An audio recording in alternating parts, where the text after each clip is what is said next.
Olá, sejam todos bem-vindos para mais uma leitura do livro de Francisco Faus, Para Estar com Deus, capítulos 23 e 24.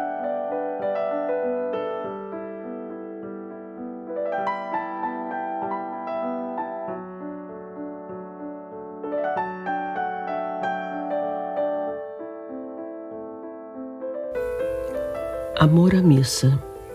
Como preparar-se? Como participar melhor na missa? Vamos começar uma série de reflexões sobre um assunto que tem uma importância capital na vida interior. Como amar e viver cada dia melhor a Santa Missa? Com certeza, você tem esse desejo, quer participar da missa com mais fé, com mais amor, com mais fruto.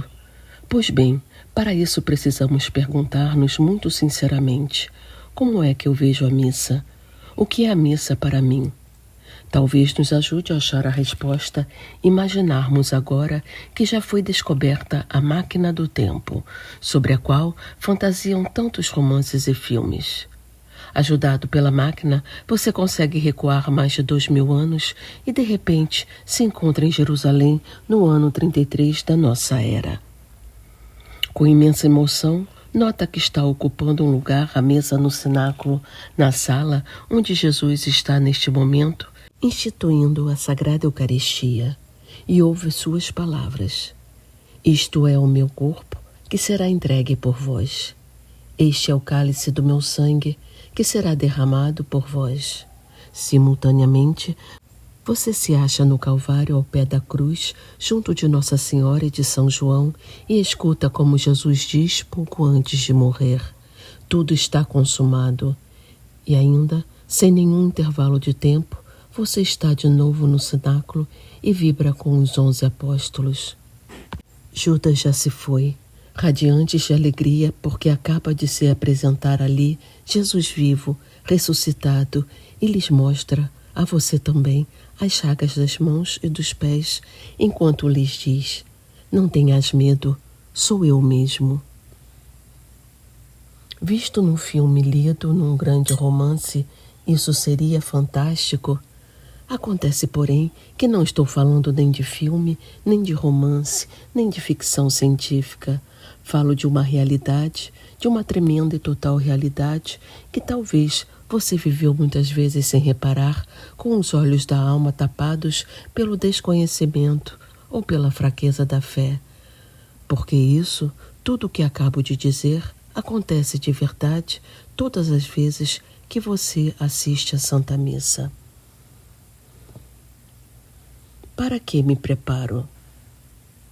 Sei que agora não é o momento de lhe dar uma aula sobre a missa, mas uma vez que tratamos da preparação prática para a missa, é necessário perguntar-nos para que me preparo. Como é lógico, você e eu nos prepararíamos de maneira diferente se fôssemos visitar um colega de trabalho ou se fôssemos ter uma entrevista particular com o Papa. Pois bem, a missa, como diz um grande teólogo, Guardini, é uma pessoa. É Jesus, verdadeiro Deus e verdadeiro homem, no ato máximo do seu amor. Naqueles momentos em que, como diz São Paulo, se entregou, morreu pelos nossos pecados e ressuscitou para a nossa santificação. Romanos 4:25 e 1 Coríntios 11:26. Não acha que será útil rever agora brevemente pontos básicos da nossa fé sobre a missa, a fim de compreender como devemos prepará-la?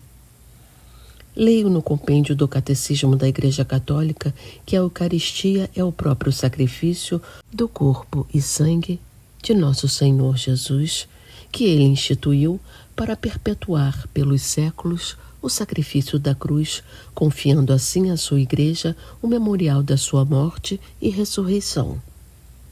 271. Memorial, no caso, não quer dizer lembrança, mas reapresentação atual de fatos que aconteceram em outro tempo e que Deus quer eternizar. Como ensina a Igreja, tudo o que Cristo fez e sofreu por todos os homens participa da eternidade divina e assim transcende todos os tempos e em todos se torna presente. Catecismo da Igreja, número 1085. Por isso, quando a Igreja celebra a Eucaristia, a Santa Missa, memorial da morte e ressurreição do seu Senhor, este acontecimento central de salvação torna-se realmente presente. João Paulo II, encíclica sobre a Eucaristia, número 11. Sendo assim, é natural que a Igreja proclame que a Eucaristia é fonte e ápice de toda a vida cristã e que ela encerra todo o bem espiritual da Igreja, o mesmo Cristo. Compêndio número 274. Você vai à missa? Então vai ter um encontro pessoal, atual, com Jesus, no momento em que, como diz São João, levou seu amor por nós até o fim. João 13:1. Está indo ao encontro de Jesus vivo, que o espera entregando-se agora na cruz por você, dando-se agora a você como alimento de vida, esperando agora por você com o coração cheio da maior loucura de amor que se possa imaginar. Grandes verdades que João Paulo II resume assim: o sacrifício eucarístico, a missa, torna-se presente não só o mistério da paixão e morte do Salvador, mas também o mistério da sua ressurreição, que dá ao sacrifício a sua coroação. Por estar vivo e ressuscitado é que Cristo pode tornar-se pão da vida. João 35:48. Pão vivo. João 6:51. Na Eucaristia. Encíclica sobre a Eucaristia, número 14. Como preparar-se bem? Será que todas as vezes que você vai à missa se prepara para isso? Não? Então tire as consequências. A primeira e fundamental, segundo me parece, é a que exprime o ditado: amor com amor se paga. Portanto, seria penoso ir ao encontro de Jesus na missa e na comunhão com um coração que carregasse, sem se importar com isso, ofensas graves contra Deus, pecados mortais não perdoados numa boa confissão. Que falta de amor e de respeito! É lógico que a Igreja tem ensinado sempre, sem mudar jamais, o que hoje ensina o Catecismo Grande. Quem quer receber a Cristo na comunhão eucarística deve estar em estado de graça. Se alguém tem consciência de ter pecado mortalmente, não deve comungar a Eucaristia sem ter recebido previamente a absolvição no sacramento da penitência. Número 1415. A Igreja condena o erro dos que dizem que se pode comungar, ainda que se tenha um pecado mortal, desde que a pessoa se arrependa e se proponha a confessar-se depois. Não, a confissão, fora de uns poucos casos de grave impossibilidade e necessidade de comungar, deve ser feita sempre antes de receber a Eucaristia.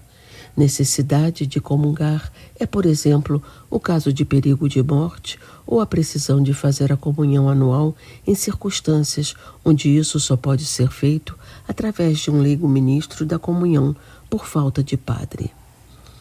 Depois de esclarecer isso, quero que evite uma possível confusão.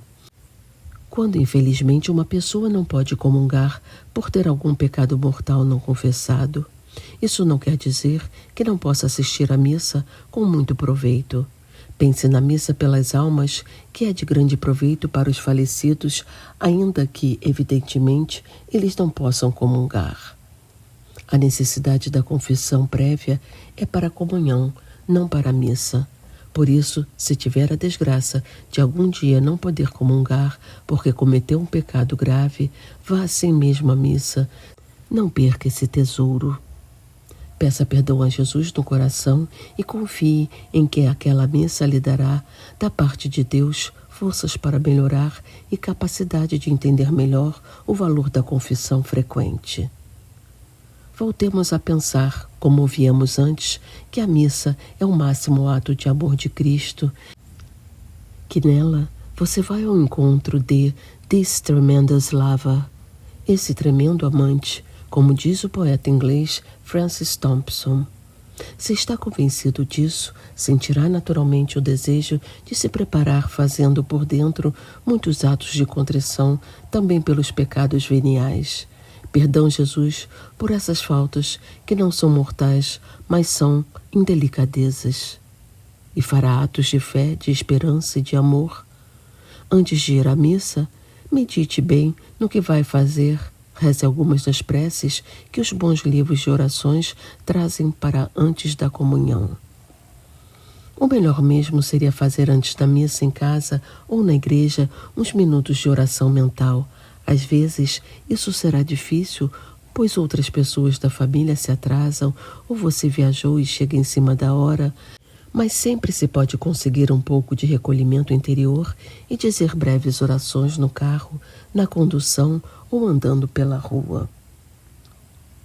Antes lhe falava da diferente preparação que deveríamos fazer conforme fôssemos simplesmente encontrar um colega ou fôssemos visitar o Papa. Pois bem, na missa e na comunhão nos espera, nos acolhe, vem a nós alguém infinitamente maior que qualquer outro ser humano, por importante que seja. Jesus, Deus e o homem. Acha lógico irmos ao encontro dele relaxados, usando por comodismo uma bermuda, camiseta e chinelos, ou no caso das mulheres, vestindo um tipo de roupa ou de escassez de roupa, para em nenhuma hipótese ousariam usar numa visita ao Papa? Então repito o que antes lhe dizia. Tire as conclusões. Por hoje acabamos aqui. Teremos nas próximas reflexões mais algumas conversas sobre outros aspectos da grandeza da missa bem vivida. Capítulo 24. Amor à missa. Como participar?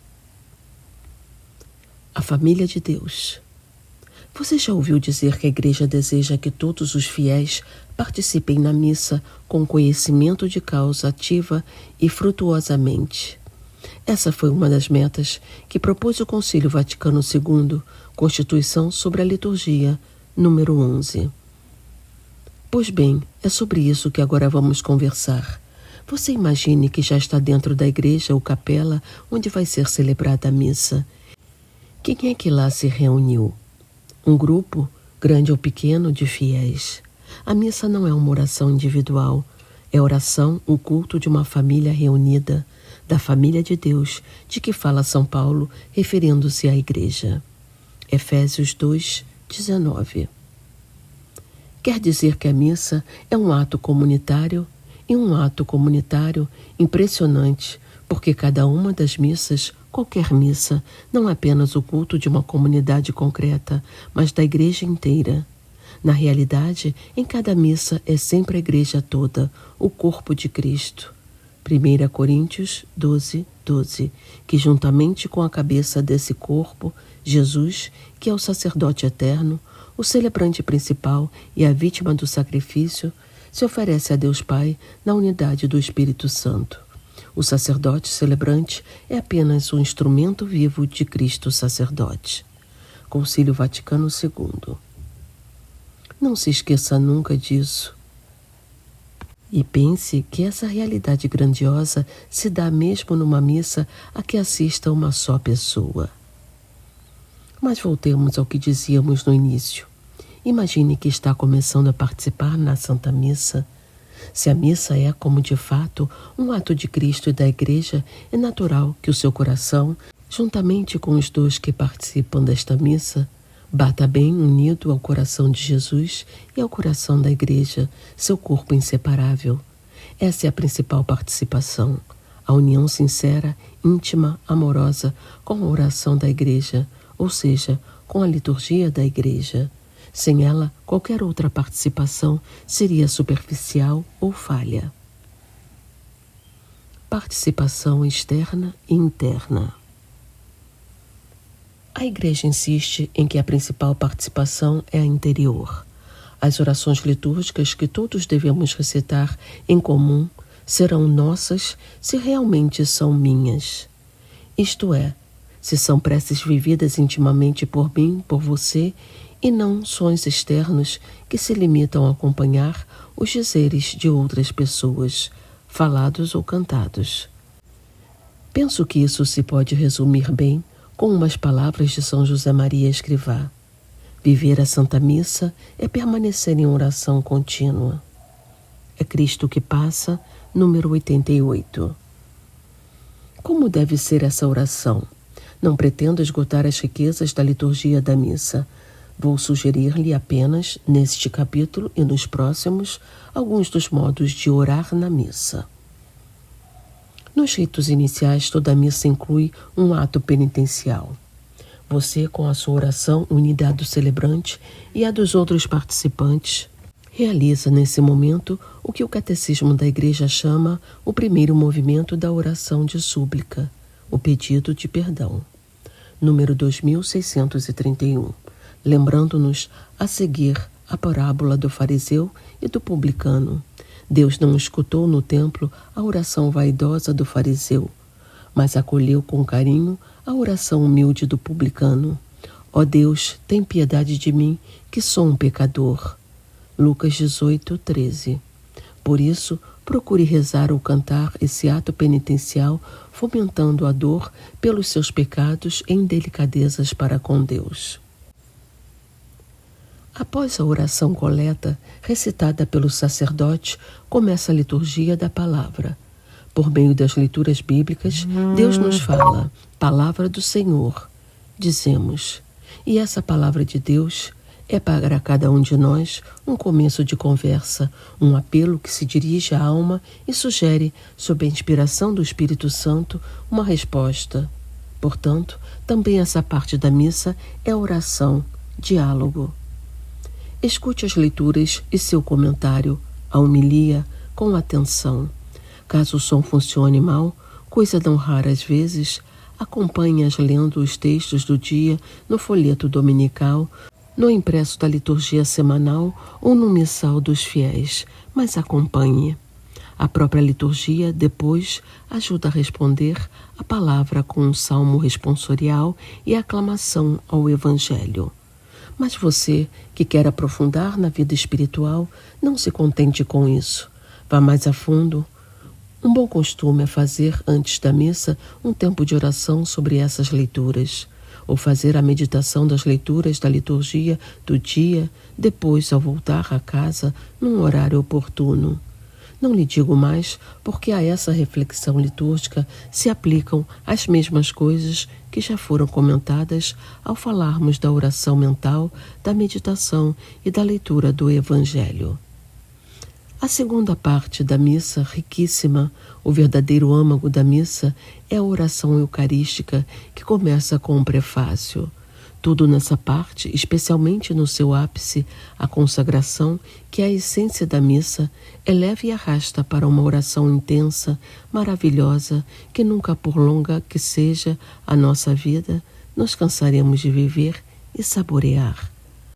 Ao contrário, a pessoa que ama a missa descobre nela, cada dia, uma fonte inesgotável que sacia sem saciar.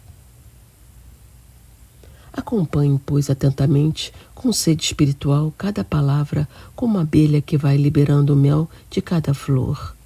Diga essas palavras a Deus, fazendo-as suas, e peça ao nosso Senhor que o livre do absurdo de assistir como um espectador que só fica observando e julgando como é que o padre se mexe, fala ou canta. Nunca esqueça que nós, os padres, não somos nem o centro nem o pivô da missa, e que às vezes você terá que se esforçar bastante por viver bem o sacrifício da missa, apesar de nós, os padres. Especialmente, se vai comungar, fixe o olhar da alma na Eucaristia que vai receber e, com a ajuda do missalzinho ou do folheto, se não as sabe de cor, procure rezar com devoção as orações de preparação litúrgica para a comunhão. Senhor Jesus Cristo, Filho de Deus vivo, etc., que o celebrante deve dizer em silêncio. Coloque mais alma ainda ao dizer, instantes antes da comunhão, Senhor, eu não sou digno de que entreis em minha morada. E ao responder Amém, olhando para a hóstia santa que lhe é apresentada com as palavras, o corpo de Cristo. Não quero terminar a reflexão de hoje sem uma referência aos gestos e posições do corpo previstos na liturgia da Igreja. Eles também são oração. De pé, de joelhos, fazendo uma inclinação profunda, por exemplo, ao dizer "e se encarnou" no credo mais longo. Sentados. Os gestos são símbolos, como são as palavras. Para exprimir o amor entre os esposos, tanto valor tem uma palavra carinhosa como o gesto de dar uma flor ou um beijo. Para uma pessoa que ama, seria incompreensível desprezar ou dispensar esses gestos e atitudes. Na missa, ajudam o espírito a acompanhar melhor a oração, a viver atentamente a escuta orante da palavra, a expressar a adoração, a união fraterna, rito da paz, a receber com reverência o corpo de Cristo na comunhão. E, além disso, são gestos vivos em conjunto que refletem a união da família de Deus que quer viver o máximo momento da vida cristã com as mesmas expressões de fé e oração. Talvez você queira me perguntar: que fazer quando se indicam ou praticam gestos que se afastam da liturgia e até a contrariam? O Papa Bento XVI os lamenta e diz que a liturgia, que é ação de Deus, não está à mercê do nosso arbítrio e não pode suportar a chantagem das modas passageiras. Exortação Sacramentum Caritatis, número 37. Frisando ainda que a simplicidade dos gestos e a sobriedade dos sinais situados na ordem e nos momentos previstos comunicam e cativam mais do que o artificialismo de adições inoportunas. Número 40. Aquilo que não está de acordo com a liturgia da Igreja não obriga inconsciência. Não temos por que obedecer a uma desobediência, mas devemos evitar atitudes que manifestam externamente crítica, revolta ou falta de caridade. Será que a participação interior na missa se esgota com o que vimos agora nesses 4 itens? Não. Por isso, nas próximas reflexões, consideraremos mais alguns aspectos dessa participação. Até a próxima. Um abraço a todos.